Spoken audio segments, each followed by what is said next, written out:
पार्वती आपको धन्य है। हे पार्वती आप धन्यवाद की पात्र हैं। भगवान शंकर ने पार्वती के प्रश्नों को जैसे ही सुना तो पार्वती को धन्यवाद देने लगे। और क्या कहा? एक बार नहीं धन्यवाद किया, 2 बार किया। गोस्वामी जी ने चौपाई में लिखा, धन्य धन्य गिरिराज कुमारी, तुम समान नहीं को उपकारी। हे पार्वती आपको धन्यवाद है। किसी ने गोस्वामी तुलसीदास जी से पूछा, आपने एक बार धन्यवाद लिख देते तो भी धन्यवाद बन जाता, पर 2 बार धन्यवाद क्यों? संत गोस्वामी तुलसीदास जी कहने लगे 2 बार धन्यवाद इसलिए है कि एक बार धन्यवाद तो भगवान शंकर पार्वती के लिए कह रहे हैं, और दूसरा धन्यवाद क्यों? बोले दूसरा धन्य इसलिए कहा गया कि हे पार्वती, एक धन्य की तो तुम पात्र हो और दूसरे धन्य के तुम्हारे माता पिता पात्र हैं, क्योंकि धन्य है ऐसे माता पिता जिसने ऐसी संतान पैदा की जिसको भगवान के श्री चरण कमलों में अनुराग की प्राप्ति हो रही है। वे माता पिता धन्यवाद के पात्र हैं जिनकी संतान भगवान की कथा सुनने में अनुरागी हो। नहीं तो खाए कमाए और बत्ती बुझा के सभी मर जा रहे हैं। ये तो बड़े बड़े लोग कर ही रहे हैं, क्या खासी खाए खुदाए बैंक बनाए, बैंक बैलेंस मर गए, इसके अलावा हो क्या रहा है? पर वो लोग धन्यवाद के पात्र हैं मेरे भाई बहन, जिनकी संतान और स्वयं परमात्मा की कथा चरिता से जुड़ते हो, वो लोग धन्य हैं। क्योंकि धन्य सुदेश जहां सुरसरी, और धन्य नारी पतिव्रत अनुसरी। धन्य घरी सोई जब सत्संगा, और धन्य जन्म द्विज भगति अभंगा। वो घड़ी धन्यवाद की पात्र मेरे भाई बहन, वो समय धन्यवाद का पात्र है। जिस समय हम जो समय भगवान की कथा में लग जाए वो समय धन्यवाद का पात्र है। इसलिए भगवान शंकर कहने लगे पार्वती आपको धन्य है। और भगवान श्री शंकर ने जैसे ही पार्वती के प्रश्नों को सुना तो हर ही राम चरित सब आए, प्रेम पुलकी लोचन जल छाए। भगवान शंकर की आंखें डबडबा गई। श्री राम जी के चरण कमलों में प्रेम उमड़ आया, और भगवान श्री राम जी के चरणों में प्रेम उमड़ आया शंकर को। तो शंकर जी ने जगत प्रसिद्ध एक चौपाई बोले, जो एक भी हिंदू होगा ना उसको नहीं मालूम होगा, ऐसा कोई हिंदू नहीं होगा। ऐसी प्रसिद्ध चौपाई श्री भगवान शंकर बोल पड़े, मंगल भावन मंगल भावन अमंगल हारी, द्रवहु सुदशरथ बिहारी, द्रवहु सुदशरथ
समझीरा उतारी हरि सुधा समझीरा उतारी बोलो राम राम बोलो राम राम राम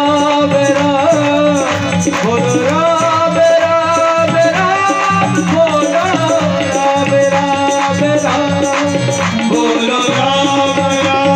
राम बोलो राम राम राम बोलो राम राम राम बोलो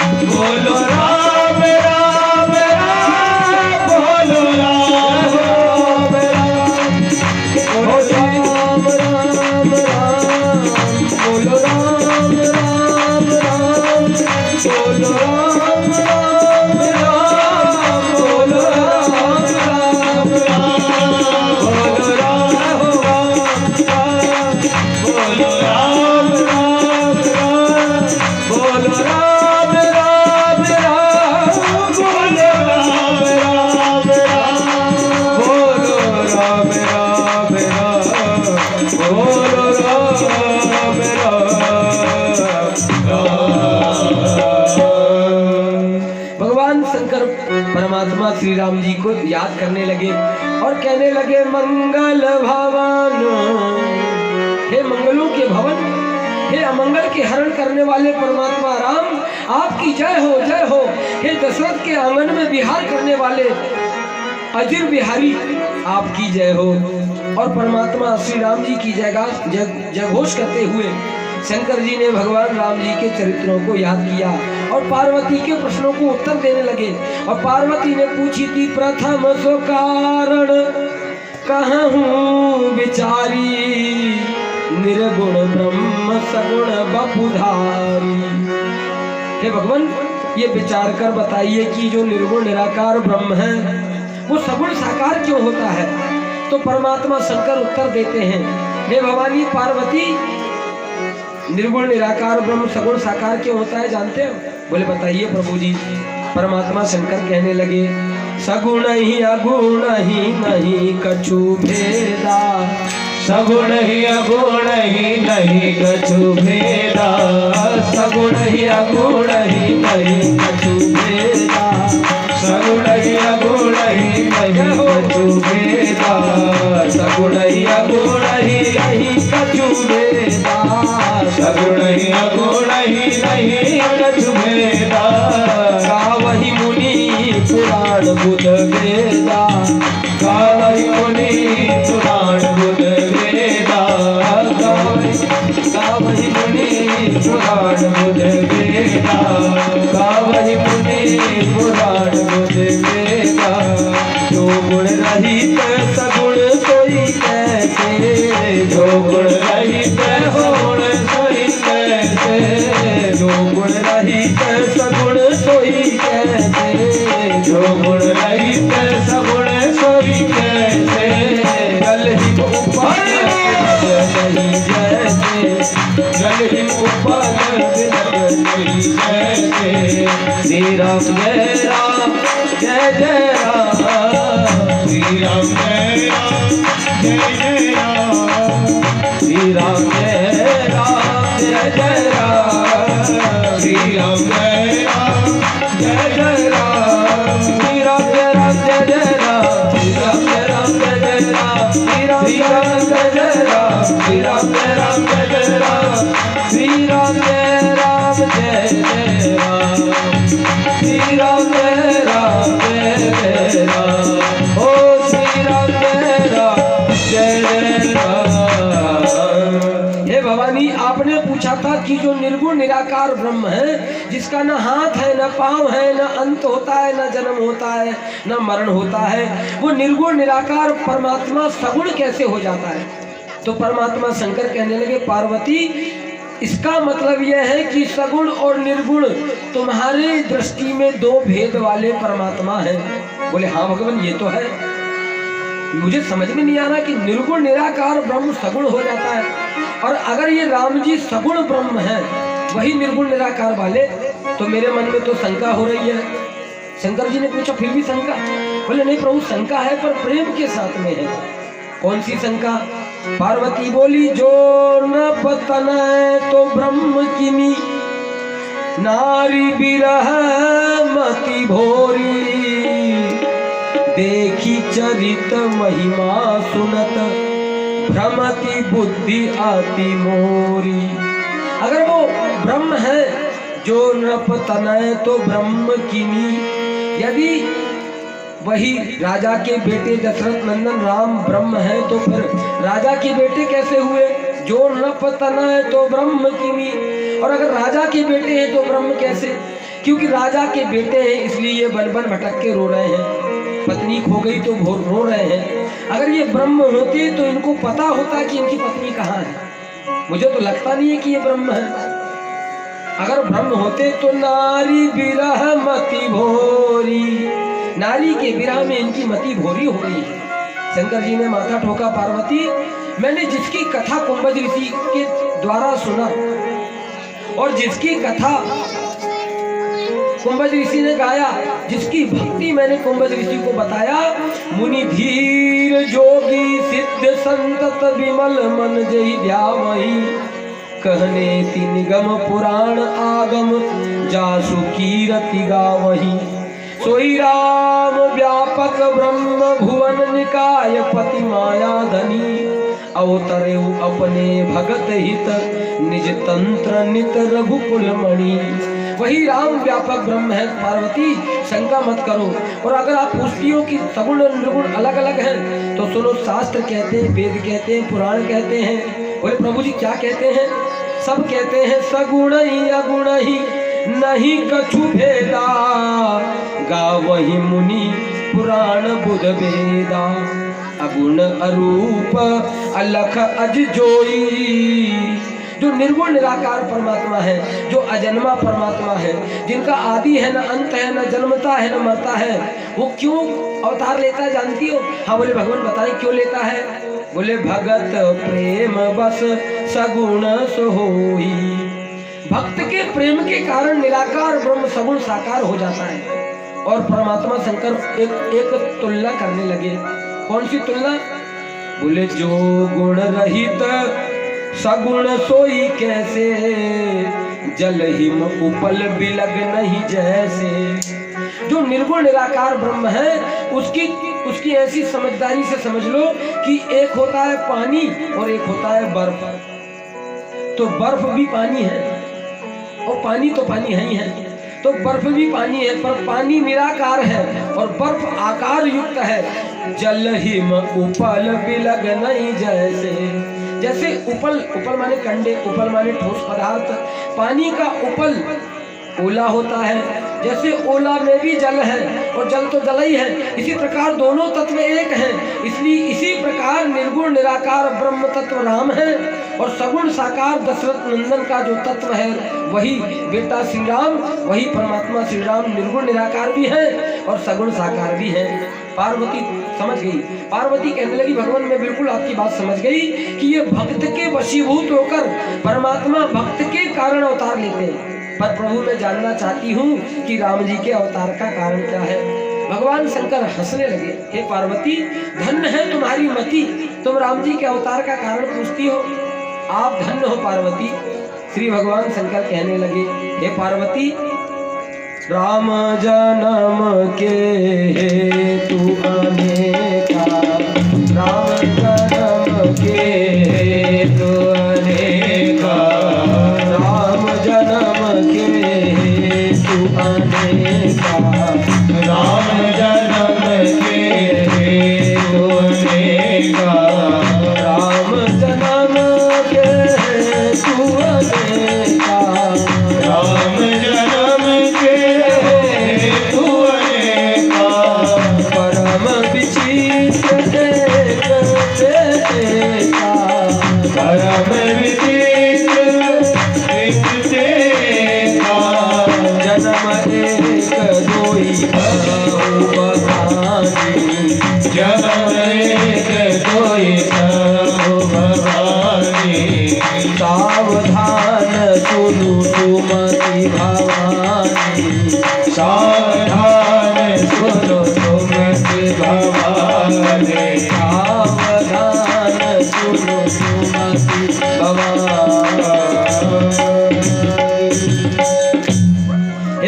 पार्वती श्री राम जी के जन्म के अनेक अनेक कारण हैं। हे पार्वती बहुत ध्यान से सुनो, सावधान सुनो सुमति भवानी।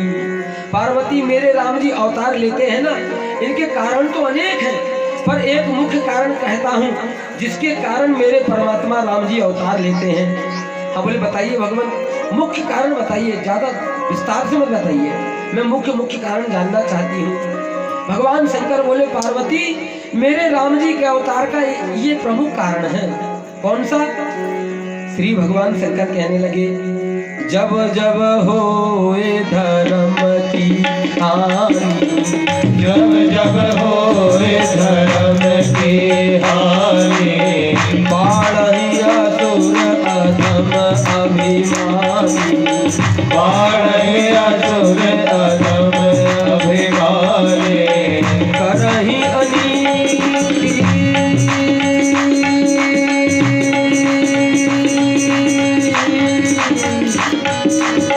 करहि अनीति जाई जाई करनी, करहि अनीति जाई जाई करनी, करहि चित्र धेनु सुर धरनी, करहि चित्र धेनु सुर धरनी, तब तब प्रभु धरि विविध शरीरा, तब तब प्रभु धरि विविध शरीरा, तब तब प्रभु धरि विविध शरीरा, तब तब प्रभु धरि विविध शरीरा, तब तब प्रभु धरि विविध शरीरा, तब तब प्रभु धरि विविध शरीरा, हरहि कृपा निधि सज्जन पीरा, हरहि कृपा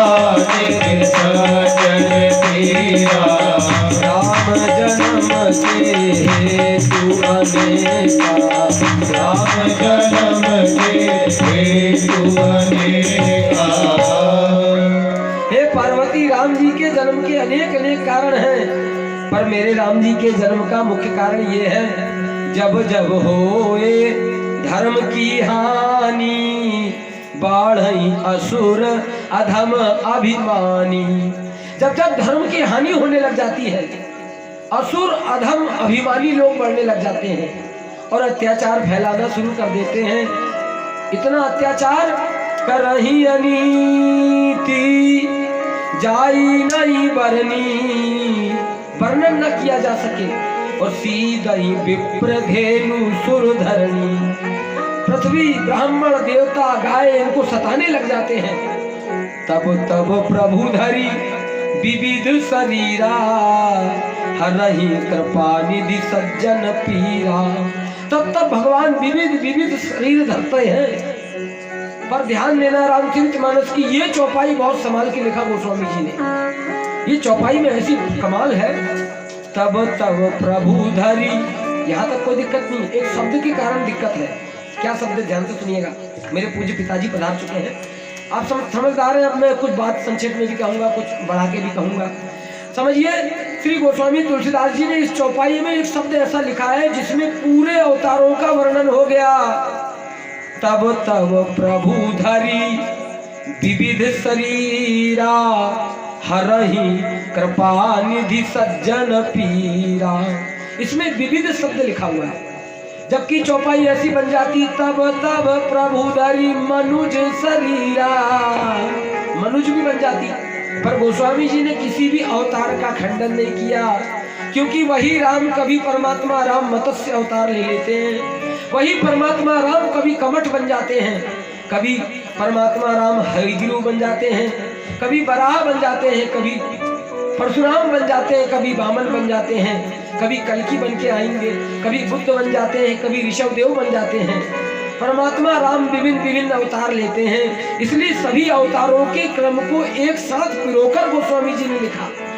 जब जब जैसी जरूरत पड़ती है, हे पार्वती मेरे राम जी जब जब संसार को जैसी जरूरत पड़ती है वैसा अवतार धारण कर लेते हैं। इसलिए तब तब प्रभु धरी विविध शरीरा और हरहि कृपा निधि सज्जन पीरा। सज्जनों की पीड़ाओं को हरने के लिए भगवान आते हैं। गीता जी में कहा गया अध्याय 4 श्लोक नंबर 7, 8 और 9, ये पढ़ के देखना घर में। अध्याय 4 श्लोक नंबर 7 में कहा गया है यदा यदा हि धर्मस्य ग्लानिर्भवति भारत अभ्युत्थानम् अधर्मस्य तदात्मानं सृजाम्यहम्। और 8वां कहता है अध्याय 4 श्लोक नंबर 8, वो कहता है कि पत्राणाय साधूनाम विनाशाय च दुष्कृताम धर्म संस्थापनार्थाय संभवामि युगे युगे।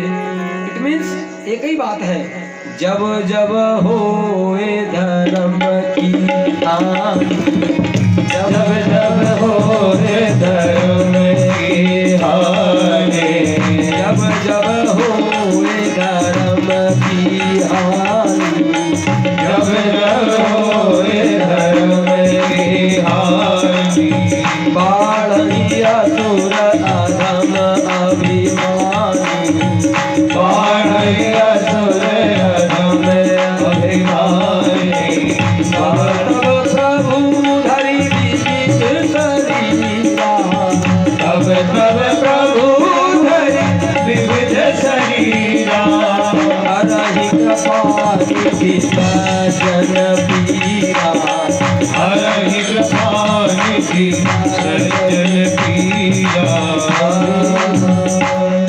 मेरे परमात्मा राम सज्जनों की पीड़ाओं को हरण करने के लिए आते हैं और हरण करते हैं। और एक और मुख्य काम करते हैं। पार्वती ध्यान से सुनो। हाँ बोले भगवान बताए असुर मारी था पई सुरन राखई निज श्रुति से तू, और जग विस्तार ही विसद जस राम जन्म करे तू।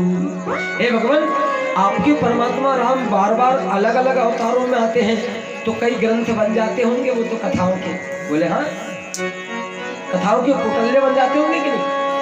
और कोई राम जी की कथा परमात्मा कभी हैगिरु बने, कभी बामन बने, कभी परशुराम बने, तो उनके तो ग्रंथ तो ढेर लग जाते होंगे, बिल्कुल गट्ठा पे गट्ठा।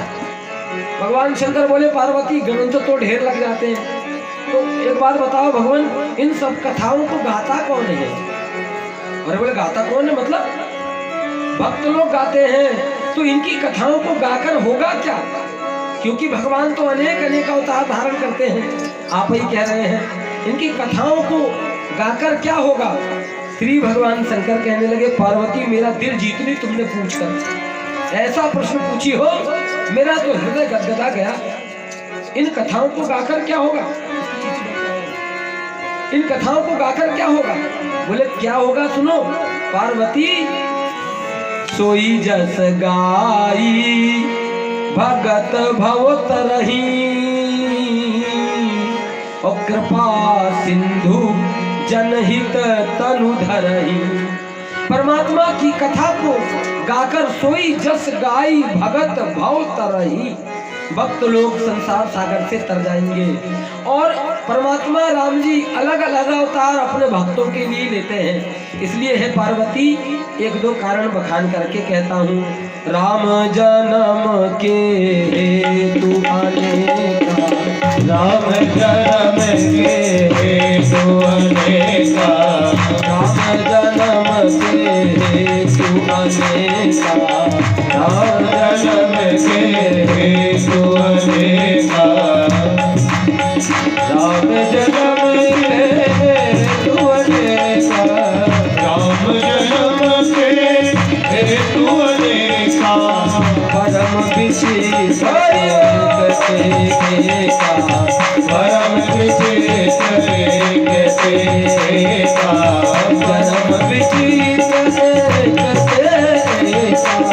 धर्म विचित का, जन्म एक दुई कहूँ बखानी, जन्म एक दो कहूँ भवानी, जन्म एक दुई कहूँ बखानी, जन्म एक दो कहूँ भवानी,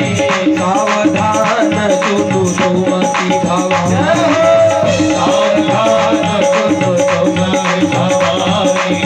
द्वारपाल हरि के प्रिय दो, द्वारपाल हरि के प्रिय दो। द्वारपाल हरि के प्रिय दो।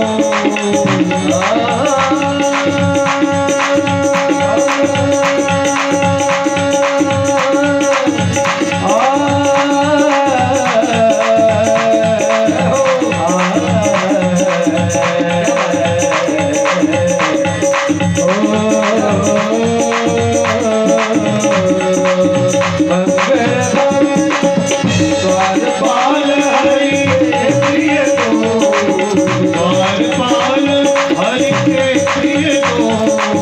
जय रूप जय जान सब को, जय रूप जय जान सब को। विप्र श्राप से दोने भाई, विश्वाप से दोने भाई, काम प्रथा तोर देह तिन पाई, काम असुर देह तिन पाई। काम प्रथा तोर देह तिन पाई। हे पार्वती, एक दो कारण बखान करके कहता हूँ, ध्यान से सुनो। दो नारायण के द्वारपाल थे, एक का नाम था जय और दूसरे का नाम था विजय। द्वारपाल हरि के प्रिय दो, जय और विजय जान सबको। विप्र श्राप ते दोने भाई, तामस असुर देह तिन पाई। हे पार्वती, इन दोनों द्वारपालों को, जय विजय को, ब्राह्मणों का श्राप लग गया। श्रीमद् भागवत जी में कथा है, 13वें अध्याय में और 5वें स्कंद में कथा है। श्रीमद् भागवत के 5वें स्कंद के 13वें अध्याय की कथा है। ये दो नारायण के द्वारपाल थे, जय और विजय। इन दोनों को ब्राह्मणों का श्राप लग गया। कौन ब्राह्मण? ध्यान देना, ब्रह्मा जी के 4 मानसी पुत्र हैं, सनक, सनंदन, सनातन और समत कुमार। ये दोनों द्वारपाल नारायण के अंता कक्ष के द्वारपाल थे। कथा ऐसी आती, मेरी भाई बहन, संक्षेप में कह रहा हूँ। नारायण अपनी लीला करने के लिए अंतःपुर में चले गए और द्वारपालों को कहा कि हे द्वारपालों, मेरी अनुमति के बिना कोई अंदर प्रवेश न कर पाए, मेरी इस द्वार की रक्षा करना। जब तक मैं अनुमति ना दूं तो किसी को भी आने मत देना, चाहे कोई कितना भी बड़ा क्यों ना हो। प्रभु जी, आप जैसा आदेश करें। नारायण के द्वारपाल 7वें अंदर के कमरे में थे। मतलब नारायण जहाँ थे, शुरू से आखिरी तक 7 कमरे बने थे। अंदर वाले अंता कक्ष में 7वें नंबर के कमरे में नारायण थे और बिल्कुल अंतर वाले कक्ष में ये दोनों द्वारपाल थे। संयोग से ऐसा हुआ मेरे भाई बहन, लक्ष्मी जी बाहर गई हुई थी किसी सेठ के घर में, उसको भला करने के लिए, और लक्ष्मी जी कुछ समय बाद लौटी तो नारायण तो अंदर अंता कक्ष में विश्राम करने चले गए।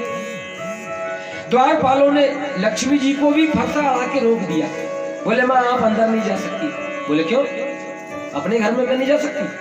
बोले, हाँ माँ, हमें आदेश दिया गया है कि आप अंदर नहीं जा सकती। बोले, कारण क्या है? बोले, नारायण ने आदेश दिया है कि जब तक मैं ना कहूँ, कोई कितना भी सगा क्यों ना हो, अंदर ना आने पाए। आप यहीं रुको माँ, हम पूछ के आते हैं। लक्ष्मी का दिमाग खराब हो गया। मैं तुम्हारी स्वामिनी हूँ, मेरे नारायण की अर्धांगिनी हूँ, और तुमको यही नहीं मालूम कि किसको रोकना चाहिए और किसको मना नहीं करना चाहिए। मैं तुम्हें श्राप देती हूँ, जाओ। तुम्हारा ज्ञान नहीं है, ज्ञान की कमी हो गई। मैं श्राप देती हूँ, जाओ, 3 जन्म तक तुम राक्षस हो जाओ, 3 जन्म तुम राक्षस की योनि में को प्राप्त हो जाओ। ये तो लक्ष्मी जी की कथा है, पर कालांतर में ऐसी कथा भी आई कि ये दोनों द्वारपाल लक्ष्मी जी के श्राप के कारण ये राक्षस बन गए, और यही दोनों द्वारपाल जय और विजय आगे जाके रावण और कुंभकर्ण बने। तुलसीदास जी ने कथा को विस्तार से नहीं लिखा, संक्षेप में लिखा। यहाँ चौपाइयों में खुलासा नहीं हुआ, पर संत महात्मा कहते हैं एक दूसरा कालांतर की कथा। क्या? ये नारायण के दोनों द्वारपाल भगवान नारायण की रक्षा करने के लिए खड़े थे। तत्काल प्रभाव से देवयोग से 4 ब्राह्मण कुमार आ गए, ब्रह्मा जी के मानसी पुत्र सनक, सनंदन, सनातन और सुमत कुमार। ये भगवान से मिलने अंदर जाने लगे तो द्वारपालों ने रोक दिया। बोले कि आप भले कितने भी बड़े बाप के बेटा क्यों ना हो, ब्रह्मा के बेटा क्यों ना हो, पर नारायण ने हमें अनुमति दी नहीं है, इसलिए तुम अंदर नहीं जा सकते। द्वारपालों ने जैसे ही रोका तो नारायण से मिलने की तीव्र उत्कंठा थी सनक सनंदन सनातन सनत कुमार को। इन चारों ब्रह्म कुमारों ने द्वारपालों को श्राप दे दिया, जाओ तुम 3 जन्म तक राक्षस हो जाओ। तुमको यही नहीं मालूम किसको रोकना चाहिए, किसको मना नहीं करना चाहिए, तुमको पता नहीं है इसके बारे में। ब्राह्मणों ने श्राप दे दिया। तो ये दोनों ब्राह्मणों ने, ये दोनों द्वारपालों को जो श्राप मिला ना, इसी श्राप के कारण विप्र श्रापते दोने भाई, तामस असुर देह तिन पाई। इसी श्राप के कारण ये राक्षस बने। कौन से बने? बोले एक भाई जो जय था वो हिरण्याक्ष बना, और जो दूसरा भाई विजय था वो हिरण्यकश्यपु बना।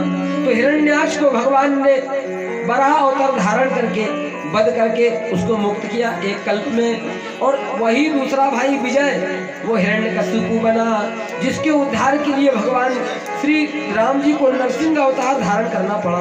परमात्मा राम जी नरसिंह अवतार धारण करके हिरण्यकश्यपु का वध किए और दोनों को वध करके मुक्त कर दिए। तुलसीदास जी कहते हैं, धरी बराह बपू एक निपाता, एक को बराह अवतार धारण करके मुक्त किया और एक को नरसिंह अवतार धारण करके मुक्त किया। एक जन्म कर कारण तेरा, एक जन्म कर कारण तेरा, यही लगी राम धरी नर देहा, यही लगी राम धरी नर देहा। एक कलप सुर देखी तुम्हारे, एक कलप सुर देखी तुम्हारे, एक कलप सुर देखी तुम्हारे, एक कलप सुर देखी तुम्हारे। समर जलंधर सन सब हारे,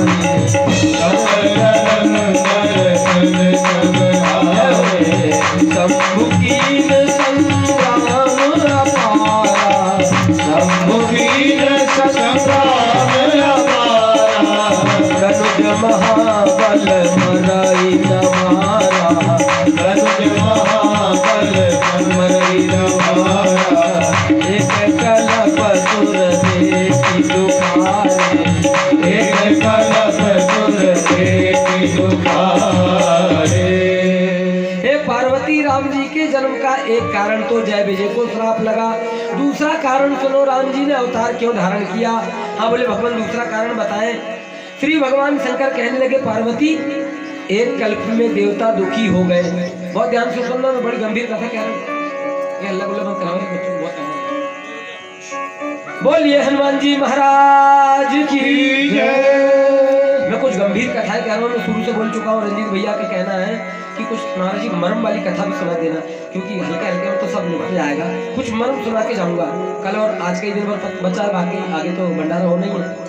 ध्यान से सुनिएगा। एक कल्प में तो राम जी का अवतार इसलिए हुआ कि ब्राह्मण कुमारों ने जय को श्राप दिया, पर दूसरे कल्प में एक अवतार का कारण और है।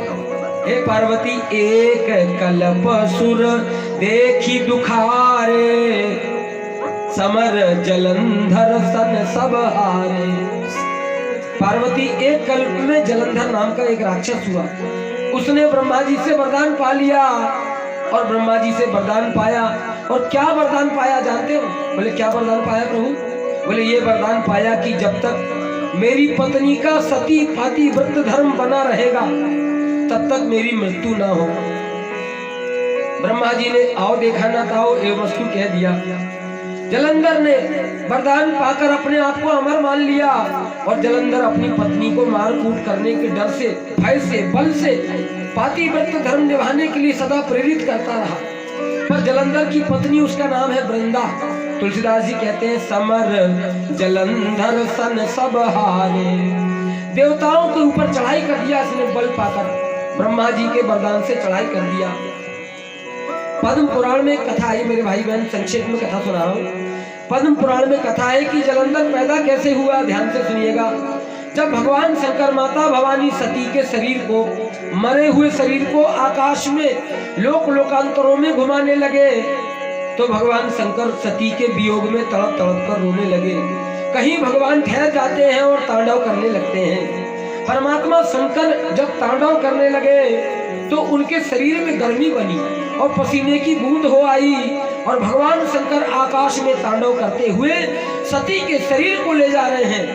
पसीने की बूंद बनी, पसीने की बूंद भगवान शंकर के तांडव करते शरीर से जैसे गिरी तो वो समुद्र में जाकर गिरी। समुद्र में जाकर जैसे शिव जी की पसीने की बूंद गिरी उसमें जीव पड़ गया और वो जीव पड़ गया तो समुद्र महाराज ने शंकर जी का तेज माना, उसको अपने शंकर का तेज मानकर बड़े लाड़ प्यार से पालन किया, पोषण किया और समय निकालकर बाहर लाए। उसका नाम जलंधर कैसे पड़ा? चूंकि वो जल के अंदर गिरी बूंद, इसलिए उसका नाम पड़ गया जलंधर। अपभ्रंश होके जलंधर हो गया। समुद्र महाराज जैसे ही बाहर निकाल के लाए, देवताओं ने सोचा शंकर जी के तेज से उत्पन्न है, चलो इसको गोद में खिलावे। जलंधर 2 दिन का था। जलंधर की चेहरे को देखने के लिए देवता समुद्र के किनारे इकट्ठे हो गए। ब्रह्मा रुद्रगण आदि सब इकट्ठे हो गए। जलंधर को गोदी में ले लेके देवता देखने लगे, पर अंत में ब्रह्मा जी की गोदी में जलंधर को दिया गया। मात्र 2 दिन का था। जलंधर को गोदी में जैसे दिया तो जलंधर छोटा बच्चा था। जलंधर ने ब्रह्मा जी की पकी दाढ़ी पकड़ लिया। क्या पकड़ लिया? क्या पकड़ लिया? दाढ़ी। ब्रह्मा जी की दाढ़ी पकड़ लिया जलंधर ने। और बच्चे तो देखो आप, बच्चे नोट कितनी कस के पकड़ लेते हैं, छोटे बच्चे। जलंधर ने ब्रह्मा जी की दाढ़ी पकड़ लिया। जलंधर बहुत ताकत लगा रहा है। ब्रह्मा जी छुड़ाना चाहते हैं, पर जलंधर की मुट्ठी में जो ताकत थी वो आसुरी ताकत थी।